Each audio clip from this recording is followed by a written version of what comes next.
Now, if you're heading off on your summer holidays soon, you'll want to brush up on your holiday rights and know what you're entitled to if, God forbid, something should go wrong. Now, consumer expert Siobhan Maguire joins us now with the best advice going. Good morning to you, Siobhan. Good morning. Thank you for coming in. There was a lot of learnings last year.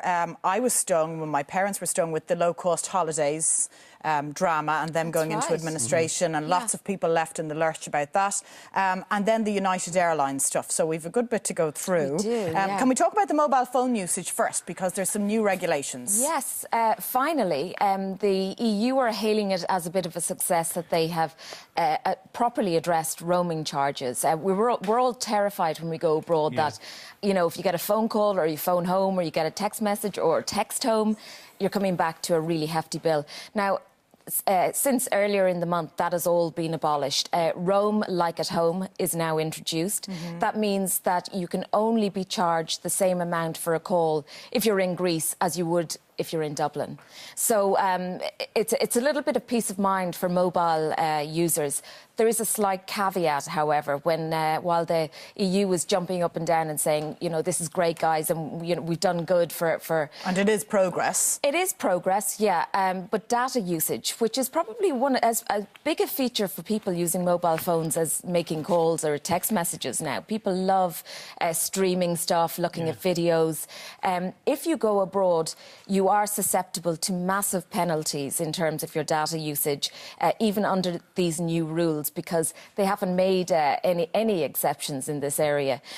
Now, what that means is, for most of us, we would go abroad and be very frivolous and cautious when it comes to the amount of data we'd be using our phone. We're not going to be tuning into Netflix or anything. No, but what you will be doing is, though, was what we do when you go to the restaurant at evening. You might have, for the baby, you might have your phone out and a couple of episodes of Peppa Pig or something. Exactly. But you're streaming that on YouTube, so you're still going to get hammered for that. You would be if you're using data, yes, absolutely. Unless you're connected to the Wi-Fi. Unless you're connected to the Wi-Fi. Now, the problem is that people on limited data packages in Ireland, and loads of the mobile operators offered these really good packages, you know, where you can browse unlimited, no charge, might think that under the new rules they can go abroad and carry on using the roaming. The penalty is €7.70 per gigabyte that you use. So that will add up quite quickly. As you say, if you're a parent and you're putting Peppa Pig on the phone, you could be walking out of that restaurant with more than a big food bill. This is interesting, and this is the great thing about having you on, is I thought when all that roaming thing died and went, I actually said to myself, that's great now, because in the restaurant in the evening, I won't be worried. I'll be able to put the phone on and he can watch whatever he wants to watch and just leave him, you let him have half an hour. Yeah. So you're saying that you can't. You need to do the same as you had to do before all this disappeared. You have to check with your own network and see what kind of plan you're on. Exactly. Where data usage is concerned, most definitely. Yeah. But like that, I mean, always find out, most places have free Wi-Fi now, so find that out when you're going into a restaurant or a pub or wherever.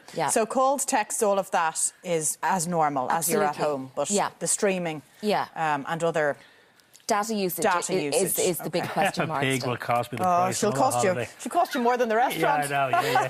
More than the now, dinner. moving on to your flight rights, Siobhan. Where do we start with this? Because, of course, the United Airlines scandal. I think that threw up this whole thing that people didn't realise airlines genuinely did overbook flights. Yeah, absolutely.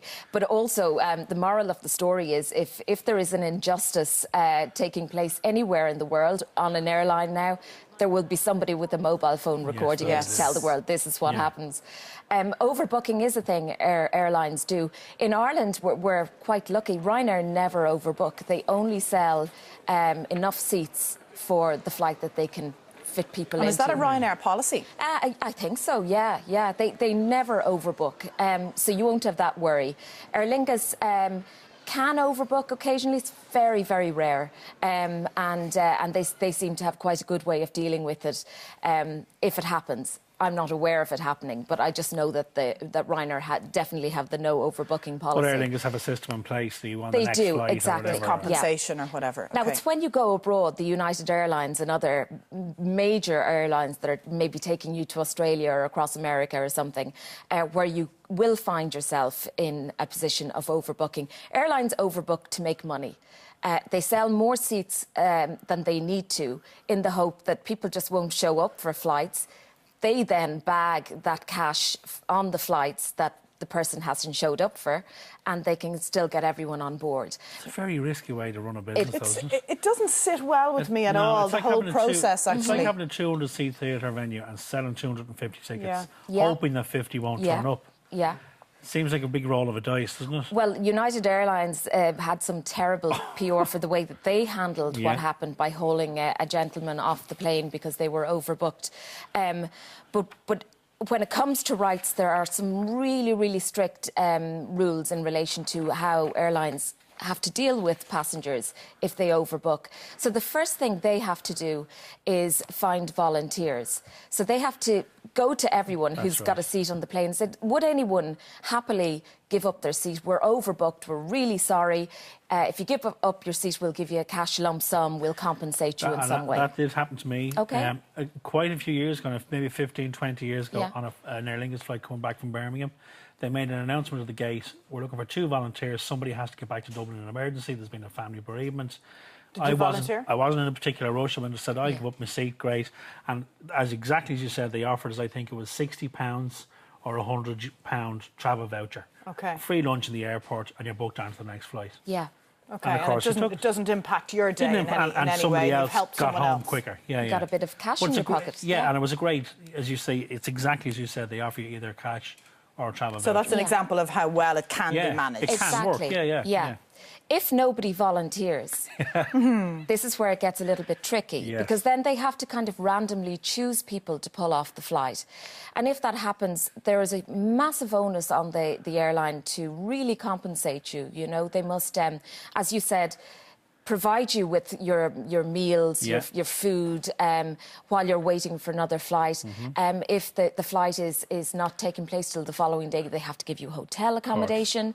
They have to provide transport to that hotel, back to the airport, feed you again when you're back at the airport. So they have a real duty of care to you, as well as compensating you for the inconvenience. Exactly. Yeah. Last but by no means, the small matter of travel insurance. Travel insurance. I don't know why everyone doesn't have travel insurance. It's really important, and it can be a little bit of a lifesaver.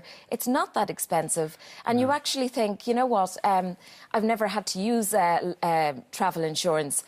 However, there will be a day when you will have to use it. It's in around between 25 and 50 euro, depending on what kind of policy you want. Siobhan, do you take travel insurance out for every trip, or do you just take a yearly? An annual yearly for the family. Exactly. Yeah, and the health provider I'm with actually cover travel insurance, so they either give you a big discount or they give it to you for free. So check that out if you have got just go shopping insurance. around, look for the best deal. Because you could already actually be paying for it as part of your health insurance package. Would that be fair to say? Well, it could be part of a policy that you already have. It could be part of a policy as an add-on. Okay. You wouldn't be covered under the actual health policy. Okay. So you just need to be quite shop clear around. Absolutely. Great advice, as always, Siobhan. Thank you very much for coming in. Thank you, Siobhan. Happy holidays.